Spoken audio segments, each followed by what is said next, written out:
Les tractations qui se multiplient pour tenter de mettre les holà à la crise sécuritaire dans l'est de la RDC sont encore et toujours au cœur de l'actualité. Tout le monde retient son souffle, le pourparler de Kampala à quitte ou double ce samedi s'exclame en manchette les palmarès. Ces quotidiens estiment que l'issue des pourparlers de Kampala dépend de la communication du chef de l'État congolais ce samedi devant les congrès. À cette occasion, poursuit le journal, Kabila va éclairer la lanterne de tous les marathons de Kampala et son enjeu réel. Les palmarès de tirer une sonnette d'alarme en indiquant que, profitant du silence du numéro 1 congolais, les mutins et leurs parrains ont voulu orchestrer un hold-up en Ouganda. Idem avec la prospérité qui, parmi les titres repris en couverture, annonce que Kabila sera face aux députés et sénateurs ce samedi.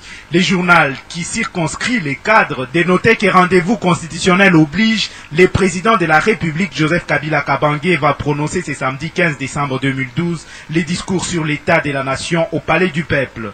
Devant les deux chambres du Parlement réunies en congrès, le chef de l'État congolais sera donc à son premier exercice du genre pour ce nouveau quinquennat qui court jusqu'en 2016.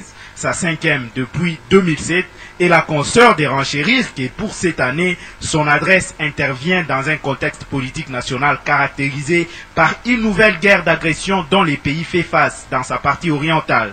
Il passe sans dire que cette crise qui est déjà à son 8e mois, va occuper une grande partie des articulations du discours des Raïs. Kampala, enfin un ordre du jour, soupire Forum des As. À en croire les quotidiens, après la pause hier, la facilitation passe à l'essentiel. Kinshasa et les M23 doivent apporter leur amendement au cours de la séance de ces jours, ainsi relèvent les quotidiens.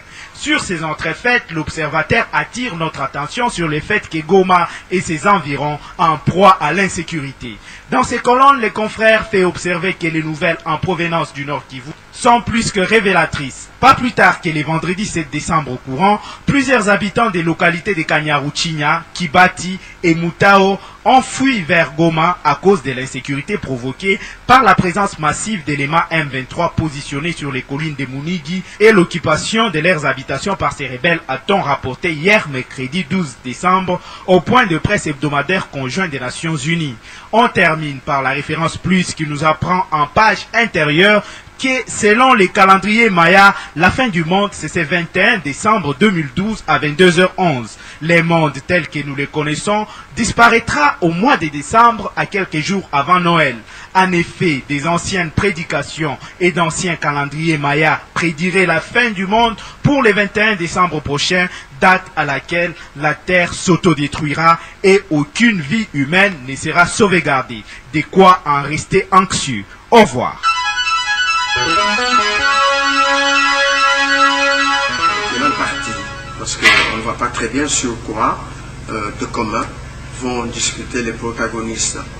D'abord, on est amené, on peut dire, un échantillon de la société congolaise à travers une partie de la société civile et des individus qui se disent de l'opposition, en plus des membres des institutions et du pouvoir, mais pour qu'ils soient témoins là-bas. Moi, je ne conçois pas qu'on puisse amener des gens pour être témoins, regarder deux groupes se disputer sur l'application d'un traité, d'un accord privé qu'ils avaient signé et être là en témoin, sans rien dire, sans avoir une opinion à exprimer. C'est complètement ridicule. Rien que ça, déjà, ça ne montre pas du sérieux.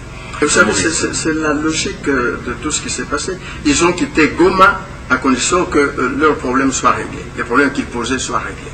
Et il y a mal-donne sur la nature de ces problèmes, c'est vrai. Quand on a dit que leurs problèmes soient réglés, tout le monde a compris, en tout cas ceux qui leur parlaient avaient peut-être compris, notre gouvernement, compris qu'il s'agissait de régler le contentieux de l'accord de mars 2009. Pour eux, il s'agissait de tout remettre à plat, notamment en ce qui concerne la gouvernance, le leadership et les droits de l'homme, la politique, la légitimité des institutions, etc. Moi, je dis que à partir du moment où ils ont quitté sous cette condition-là, je comprends très bien qu'ils fassent des menaces. Mais qui est dupe?